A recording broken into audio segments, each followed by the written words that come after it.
Votre invité à présent dans la grande interview en direct sur Boursorama, c'est Bertrand Dumazy, le PDG d'Edenred. Bonjour. Bonjour David. Ça va? Très bien.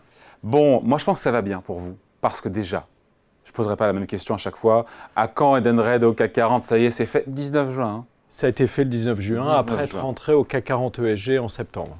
Bon, et je me demandais, qu'est-ce qui a changé dans la perception des gens qui vous entourent, à titre professionnel, mais aussi peut-être privé, depuis que vous avez intégré ce cercle très fermé? Est-ce que, voilà, comment vous le vivez, comment dans le regard, la perception, le regard des autres? Alors, à titre professionnel, pas énormément de changements. Si on pense à Edenred, c'est probablement un peu plus de notoriété et probablement un accès à des financements encore plus faciles et avec des taux de financement qui, globalement, vont baisser de 10 à 50 points de base versus ne pas être dans le CAC 40. Donc c'est une bonne nouvelle pour le groupe Edenred. À titre personnel, non, rien n'a changé. Si ce n'est, je dois dire, une de mes sœurs qui, son grand jeu pendant les vacances, c'est de dire le PDG là, va nous débarrasser la table. Et je trouve qu'elle l'a fait plus souvent cette fois-ci qu'à l'accoutumée. Bon, ça reste comme une consécration pour le groupe, pour les collaborateurs, d'avoir cette... c'est une vraie success story à la française, enfin voilà, avec qui a surfé sur, voilà, sur la tech, une tech heureuse. Oui, je pense que c'est la démonstration que plein de choses peuvent être faites. C'est-à-dire que cet actif nous a été confié. Moi, je suis arrivé fin 2015. On a mis en place des plans... Filiale d'Accor, pardon, Accor qui est sorti Filiale d'Accor en 2010. Voilà, donc, qui est sorti du CAC 40 et vous êtes sur le CAC 40. Enfin, je veux dire, c'était pas écrit. Non, mais ce que ça veut dire, c'est qu'il y a un actif de bonne qualité. Et à partir du moment où sur cet actif de bonne qualité, présent dans 45 pays, si on se dote de plans de développement ambitieux, si on a le courage d'investir, si on accepte aussi des sacrifices au départ, on a baissé le dividende pour pouvoir investir dans les plans de croissance d'Edenred, eh bien, avec des plans ambitieux et des collaborateurs formidables, tout est possible. Bon, et derrière l'action, souvent on se dit qu'il n'y a pas de malédiction, mais souvent une fois qu'on est entre CAC 40, l'action monte beaucoup avant et dès qu'on y est après, potentiellement ça baisse. Alors c'est un petit peu tôt pour faire un bilan, mais l'action se tient bien autour de 60 €. Oui, l'action se tient bien, mais c'est vrai qu'on n'échappe pas à ce phénomène, c'est-à-dire qu'il y a beaucoup d'excitation au départ et puis après il y a des trade-offs, c'est-à-dire il y a des gens qui se positionnent en se disant cette entreprise va rentrer au CAC 40, il y aura un effet mécanique de valorisation, ce qui est le cas, on est passé de 56 à 61 et puis ceux qui ont gagné 5, 4, 5 € par action, revendent derrière. Et donc, il y a un petit effet de baisse. Mais il se trouve que dans le cas d'Edenred, les plans de développement futur créent plus d'espoir encore. Et donc, on a des actionnaires qui nous sont très fidèles. Bon, on va en parler. Les voyants sont au vert, encore une fois, cette rentrée. J'ai regardé un peu les chiffres. C'était les publications semestrielles, hausse de 25%. 25% en organique. En organique, au premier croissance semestre. Du chiffre d'affaires, 35% du profit opérationnel. Voilà. Et je me dis, mais pendant combien de temps Edenred est en capacité à tenir et à sortir des croissances aussi effrénées?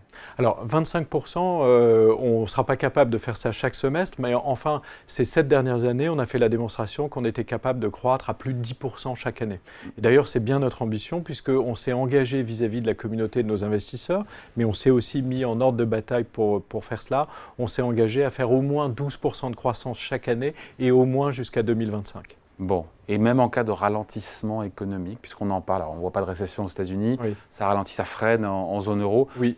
Malgré les aléas conjoncturels, vous, votre trend, il reste Notre trend reste très solide et il reste en croissance à 2 chiffres pour des tas de raisons. C'est d'abord, on a beaucoup investi. On investit 400 millions d'euros par an dans notre technologie et donc de plus en plus de clients dans le monde. On en sert 60 millions aujourd'hui, mais de plus en plus de clients nous font confiance en nous reconnaissant comme leader technologique.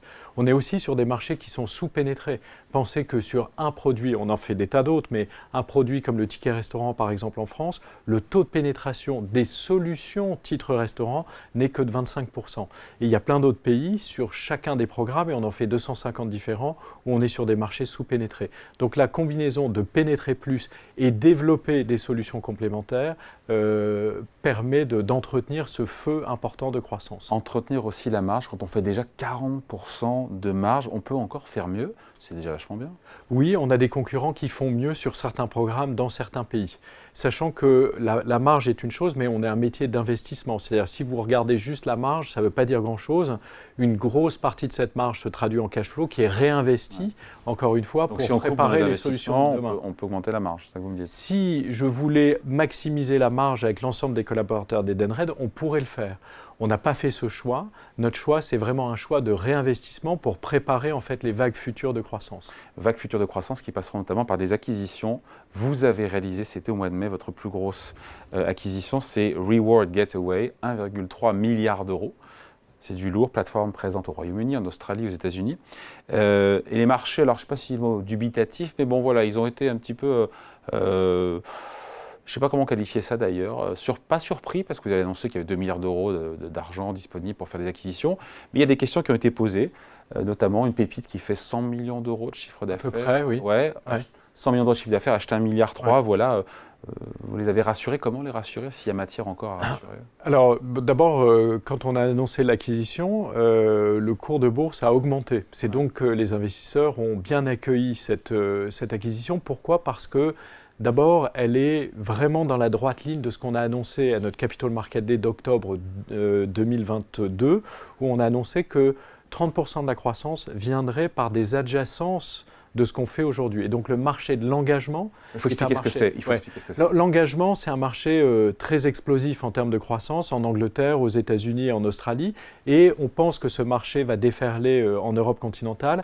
Et il consiste en fait à développer des applications. Donc c'est une application digitale qui permet d'augmenter l'engagement des collaborateurs.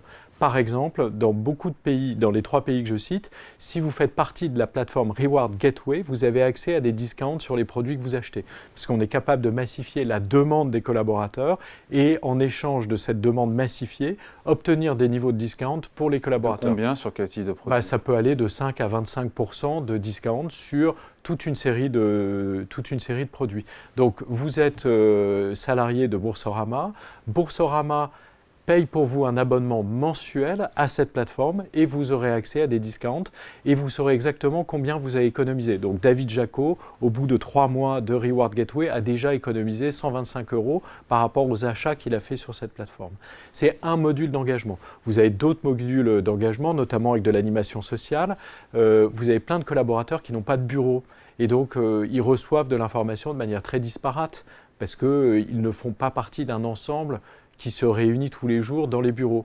Et donc, avec votre application digitale, vous comprenez mieux ce qui se passe dans l'entreprise. Vous avez du soutien aussi psychologique, c'est-à-dire qu'en ce moment, ça ne va pas très bien au boulot, vous avez besoin d'aide, vous pouvez en parler et en parler à des professionnels qui vont vous aider à faire un peu le point et probablement de surmonter les difficultés que vous avez. Réduction aussi sur les loisirs? Réduction, alors on essaye de faire ça sur les produits qui plaisent et qui sont surtout des produits. Les loisirs, vous avez une fois de plus pointé du doigt quelque chose d'important pour nous tous et qu'on ne peut pas toujours se payer. Et donc l'avoir de manière discountée donne un accès plus important à une offre de loisirs. Où s'arrêteront tous vos services prépayés? Parce qu'on aurait pu commencer par ça, mais en même temps, je vous pose la question à chaque fois de rappeler ce qu'est Edenred. Mais bon, voilà, il y a le ticket resto, il y a l'essence, l'alimentation, la mobilité, la motivation. Qu'est-ce qu'on peut encore ajouter et qu'est-ce que vous ne ferez jamais? Alors, ce que je ne ferai jamais, je n'en sais rien. C'est-à-dire qu'on va se poser la question à chaque fois. Mais il est vrai qu'aujourd'hui, la difficulté de notre métier, c'est plutôt de dire non que de dire oui. Et la vision qu'on a, c'est développer de plus en plus de produits qui sont distribués sur notre plateforme. Encore une fois, on parle à 60 millions d'utilisateurs dans le monde. Donc l'objectif, c'est d'en rajouter plus qu'on a développé nous-mêmes. Mais c'est aussi d'être distribué par d'autres plateformes ou de distribuer les produits d'autres plateformes sur notre plateforme. Je prends un exemple. On fait des solutions de paiement digital pour le péage. Au Brésil, vous avez une néobanque 100% digitale qui s'appelle Nubank. 60 millions d'utilisateurs.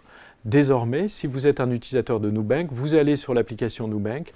Donc Bertrand va consulter son solde et va recevoir un pop-up en disant « Bertrand, est-ce que tu as une solution de paiement digital pour ton péage ?» Non. Serais-tu intéressé par une solution? Oui. Et en 4 clics, vous devenez client de la solution Edenred Green Pass au Brésil. C'est facile à faire parce qu'on est en API connecté à la plateforme Nubank et c'est facile parce que Nubank tient le compte bancaire et nous on tient la solution technologique avec la licence. Donc vous voyez que l'avenir d'Edenred en termes de croissance, c'est un avenir qui est 100% digital, de distribution de nos propres produits et on peut en ajouter encore plein d'autres, mais aussi d'être distribué par d'autres plateformes, sachant que nous on fait du B2B. Et Nubank fait du B2C. Donc, je n'ai pas vocation à rentrer dans le B2C. En revanche, j'ai vocation à mettre mes produits à disposition du B2C via une plateforme de distribution. En faveur des salariés, c'est toujours l'idée. Toujours en faveur des salariés et toujours pour faciliter la vie au travail.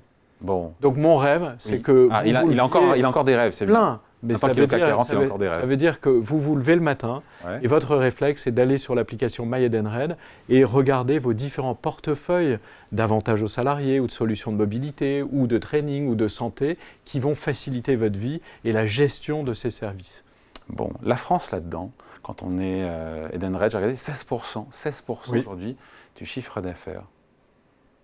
16%. Il n'y a pas de question parce que le chiffre, je m'attendais à ce que ce soit encore. Ça prouve à quel point vous êtes mondialisé, diversifié. Et le groupe du CAC 40, la France, c'est moins de 20% de chiffre d'affaires. C'est moins de 20%, mais quand on est mondialisé, le PNB mondial de la France, c'est 4%. C'est-à-dire, nous, on fait déjà 4 fois plus en France que ce que représente l'activité mondiale. Mais à terme, ça a vocation à baisser ? À terme, ça a probablement vocation à baisser légèrement parce que les taux de croissance qu'on a dans les économies en dehors de France sont probablement supérieurs aux taux de croissance en France. Mais je ne pense pas que Edenred fera 10% de son chiffre d'affaires en France dans 10 ans. Je pense qu'on sera toujours entre 14 et 16%. Et puis on a cœur à faire en sorte que la France reste un marché très dynamique pour Edenred. On a de la poussière bleu, blanc, rouge collée aux chaussures. On est très fiers d'être d'essence française et donc on va s'occuper toujours très bien du marché français. C'est un chiffre qui doit être amené à baisser dans le futur, c'est la part du ticket resto dans le chiffre d'affaires. On est toujours à 44%. Est-ce que ça a vocation, pareil, à horizon 5 ans, à être à 30 ou Alors, en fait, c'est la marque fétiche du groupe Edenred, c'est le ticket restaurant et on est sur des marchés qui sont encore très sous-pénétrés. Donc, il y a beaucoup à faire et c'est un produit qui est vraiment très enthousiasmant pour nous. C'est toute l'histoire d'ailleurs. Oui, c'est l'histoire du groupe, mais surtout quand vous réfléchissez, c'est une manière très moderne de faire les choses. C'est-à-dire, vous avez 4 parties prenantes et chacune des parties renonce à quelque chose, mais avec l'orchestrateur que nous sommes, tout le monde gagne. Les 4 parties prenantes ? Alors d'abord, vous avez l'employé qui prend une partie de son salaire pour l'investir dans du ticket restaurant, c'est donc il renonce à une utilisation universelle de son revenu pour en dédier une partie à son alimentation. Qu'est-ce qu'il gagne en échange ? Il gagne la capacité à aller au restaurant. 60% des gens qui vont au restaurant à midi disent « sans le ticket restaurant, je ne peux pas le faire », puisque l'employeur cofinance à hauteur de 50 à 60%. Donc je renonce à quelque chose, mais je gagne beaucoup plus. C'est l'avantage social préféré des Français. Et c'est 1 300 € par an de pouvoir d'achat supplémentaire. L'employeur, il renonce à la maximisation de son profit puisqu'il en redonne une partie pour l'alimentation de ses collaborateurs. Qu'est-ce qu'il gagne en échange si c'est bien orchestré ? Une alimentation au travail de bonne qualité, donc probablement un engagement supérieur et une attractivité supérieure.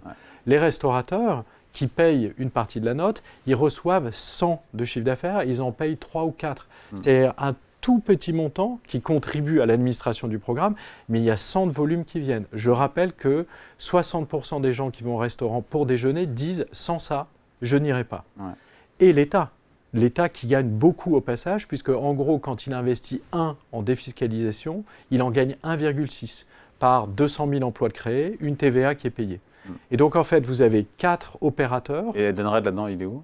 Edenred est le chef d'orchestre de l'ensemble et fait en sorte que arriver à convaincre à chacun de renoncer à un petit quelque chose pour que l'ensemble se développe et que chacun gagne.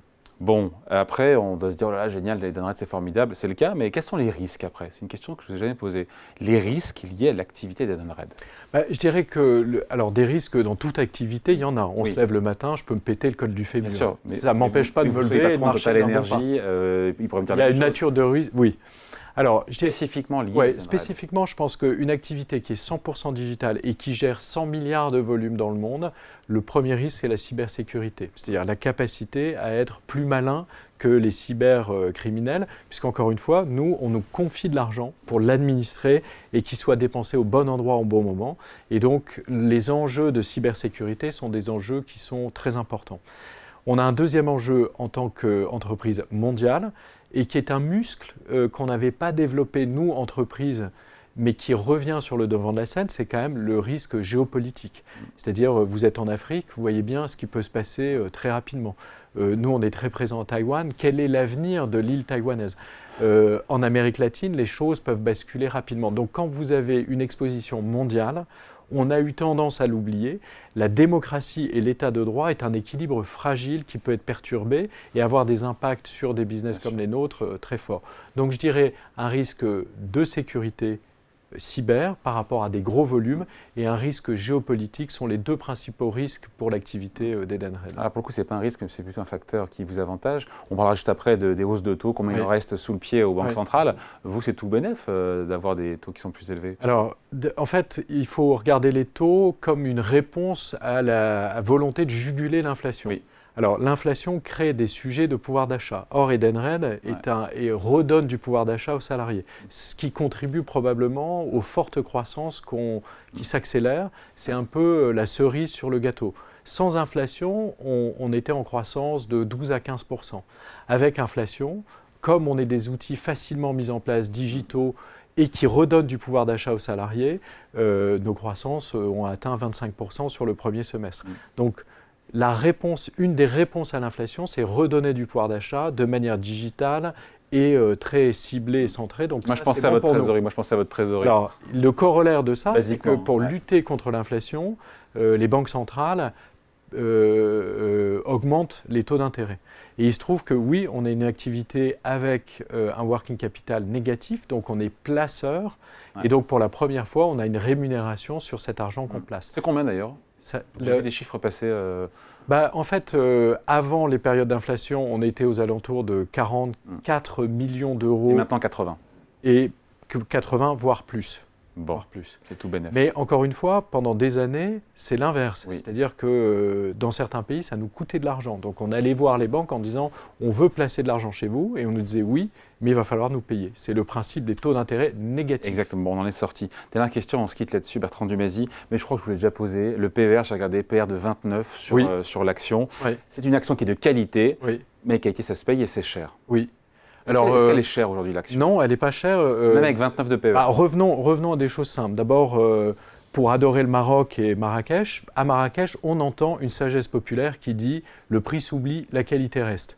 Je propose d'appliquer ça à Edenred, premièrement. Deuxièmement, une plateforme SaaS comme la nôtre, si vous regardez en fait la valorisation des plateformes digitales en croissance et en croissance profitable, en fait, ça se paye bien plus que 30 fois le PER.